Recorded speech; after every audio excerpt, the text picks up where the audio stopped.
بسم اللہ الرحمن الرحیم۔ ناظرین، حضور صلی اللہ علیہ وآلہ وسلم نے دو بہنوں اور دو بھائیوں کو ایک بستر پر سونے سے کیوں منع کیا؟ آج کی اس ویڈیو میں ہم اس پر تفصیل سے بات کریں گے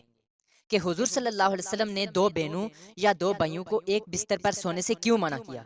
اور ساتھ ہی ساتھ سونے کے آداب بھی بیان کریں گے،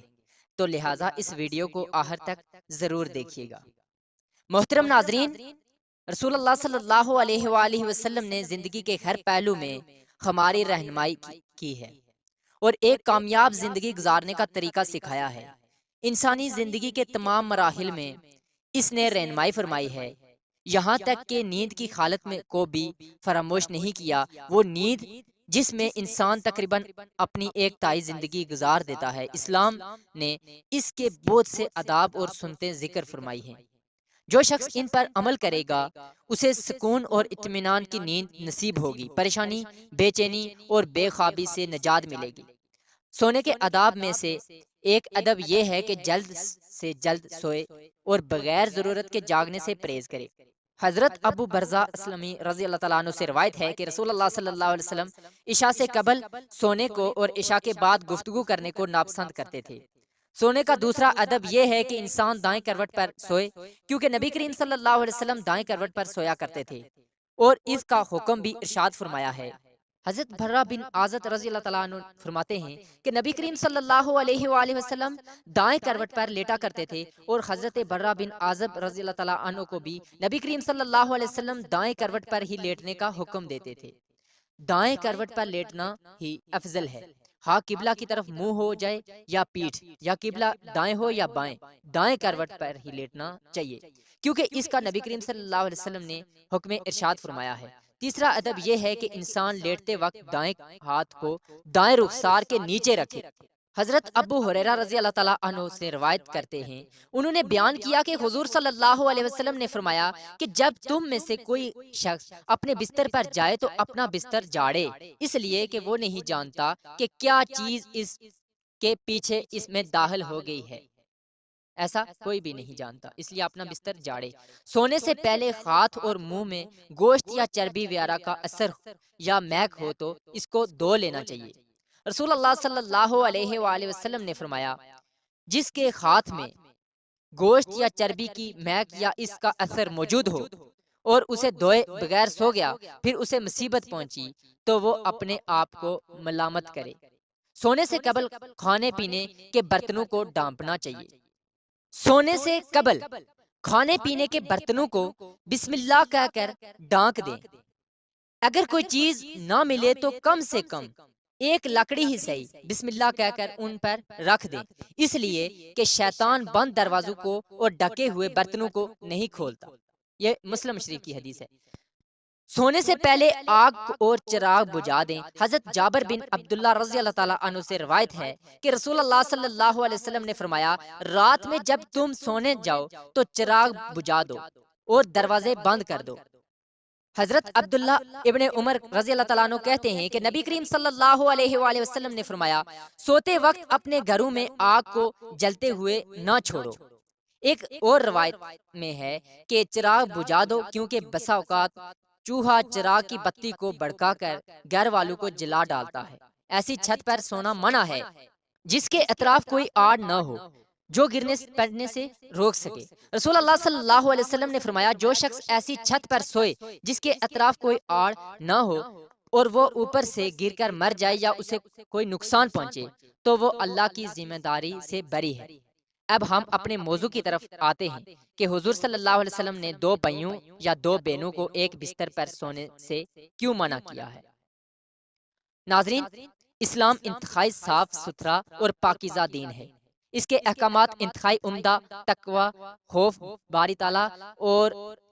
پاکیزگی پر مبنی ہیں۔ اسلام جہاں ظاہری گندگی سے بچنے کی تلقین کرتا ہے، اس کے ساتھ ساتھ ایسے انتظامات مسلم معاشرے کو دیتا ہے جس سے ہر فرد کی روحانی تربیت بھی ہو جاتی ہے۔ اسلام نے والدین کے لیے جہاں انہیں خود گناہ کے کاموں سے بچنے کی تلقین کی ہے، وہاں پر ان کے بچوں کے لیے بھی احکامات صادر فرمائے ہیں۔ حضرت عبداللہ بن عمر رضی اللہ تعالیٰ عنہ بیان کرتے ہیں کہ نبی کریم صلی اللہ علیہ وسلم نے ارشاد فرمایا، جب تمہارے بچے 7 سال کے ہو جائیں تو انہیں نماز پڑھنے کا حکم دیں، اور جب 10 سال کے ہو جائیں تو انہیں نماز نہ پڑھنے پر ماریں اور ان کے بستروں کو اعلیٰ کر دیں جب 10 سال کے ہو جائیں۔ علامہ محمود محمد رحمۃ اللہ علیہ ابو داود کی شرح میں لکھتے ہیں کہ ان کے بستر جدا جدا کر دو کا مطلب یہ ہے کہ ان کے سونے کی جگہ الگ الگ بناؤ،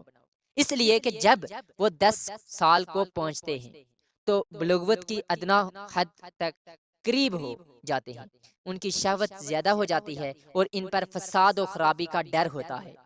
اس بات پر دلالت ہے کہ ولی پر واجب ہے کہ بچوں کے درمیان سونے کی جگہوں میں تفریق ڈال دے، اگرچہ وہ بائی ہی کیوں نہ ہوں، جب وہ 10 سال کی عمر کو پہنچ جائیں۔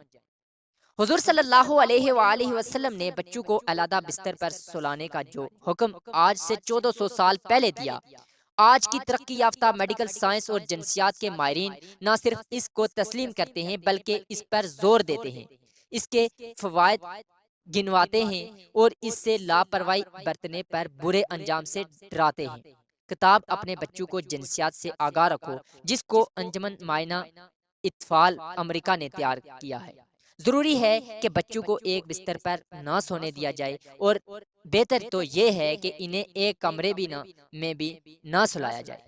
کیونکہ جو بچے متواتر ایک بستر پر سوتے ہیں ان کے اندر رگڑ اور جسمانی ملاپ کا مرض رونما ہوتا ہے، اور رفتہ رفتہ یہ بچے جنسی کھیل کھیلنے لگتے ہیں۔ سونے کے کمرے میں ماں باپ کے ساتھ ساتھ بچوں کا سونا بھی کسی صورت حکمت اور دانائی سے خالی نہیں ہے، کیونکہ بچے بظاہر سوئے ہوئے ہوتے نظر آتے ہیں لیکن حقیقت میں وہ جاگتے ہوتے ہیں۔ 2-3 سال کے بچوں کا بھی عام طور پر یہی حال ہے۔ ایسے بچے اپنے ماں باپ کو جنسی ملاپ کی حالت میں بیدار ہوتے ہی دیکھ کر ڈر جاتے ہیں، اور اکثر ان کا برا حال ہوتا ہے۔ بسا اوقات ایسا بھی ہوتا ہے کہ رات کی گہری سیاہی بھی ان کی آنکھوں پر پردہ نہیں ڈال سکتی، اس لیے کہ حرکات و سکنات سے بھی چھوٹے بچوں کی نیند اچاٹ ہو جاتی ہے، اور یہ نوخیز بچوں میں جنسی بیرا روی کے جراثیم سرایت کر جاتے ہیں، اور ابتدا سے ان کی عادتیں بگڑنے لگتی ہیں۔ ان عوارض کی کڑیوں کو ہم نہایت آسانی کے ساتھ بستر علیحدہ نہ کرنے کی اس غفلت کے ساتھ جوڑ سکتے ہیں جس میں بچے ماں باپ کے ساتھ ایک کمرے میں سوتے ہیں اور ان کی حرکتوں سے متاثر ہوتے ہیں، جبکہ شریعت اور عقل کی روح اس کی سخت ممانعت وارد ہے۔ اس لیے ماں باپ کو اس سلسلے میں بڑی احتیاط اور سخت پرہیز کی ضرورت ہے۔ علامہ مناوی جامع صغیر کی شرح میں فرماتے ہیں کہ جب تمہاری اولاد 10 برس کی عمر کو پہنچ جائے تو ان کے وہ بستر جہاں وہ سوتے ہیں جدا جدا کر دو، شہوت کی مصیبتوں سے ڈرتے ہوئے، اگرچہ 2 بہنیں ہی کیوں نہ ہوں۔ اس طرح ایک روایت میں حضور صلی اللہ علیہ وآلہ وسلم نے فرمایا کہ مرد مرد کے ستر کی طرف نہ دیکھے اور نہ ہی عورت عورت کے ستر کی طرف دیکھے، مرد مرد کے ساتھ ایک کپڑے میں جمع نہ ہوں اور عورت عورت کے ساتھ ایک کپڑے میں جمع نہ ہو۔ اس میں بھی یہ حکمت پیش نظر ہے کہ مرد و زن برائی سے محفوظ رہیں اور اپنے آپ کو گناہوں سے بچائے رکھیں، کیونکہ جب خلوت اور ایک ہی بستر میں انہیں سونے کی جگہ ملے تو شیطانیت کا دروازہ کھلنے میں دیر نہیں لگتی۔ شریعت اسلامیہ نے اس دروازے کو بند کرنے کے لیے یہ تعلیم دی ہے کہ 10 سال جو شعوری عمر کی ابتدا ہوتی ہے ہی سے یہ پابندی عائد کر دی جائے تاکہ برائی کے راستے مسدود ہو جائیں، اور اس لیے ہمیں اس بات کی طرف خصوصی توجہ دینی چاہیے اور اپنے بچوں کو اسلامی تعلیمات سے ہمکنار کرنے کے لیے پوری محنت اور تگ و دو سے کام لینا چاہیے۔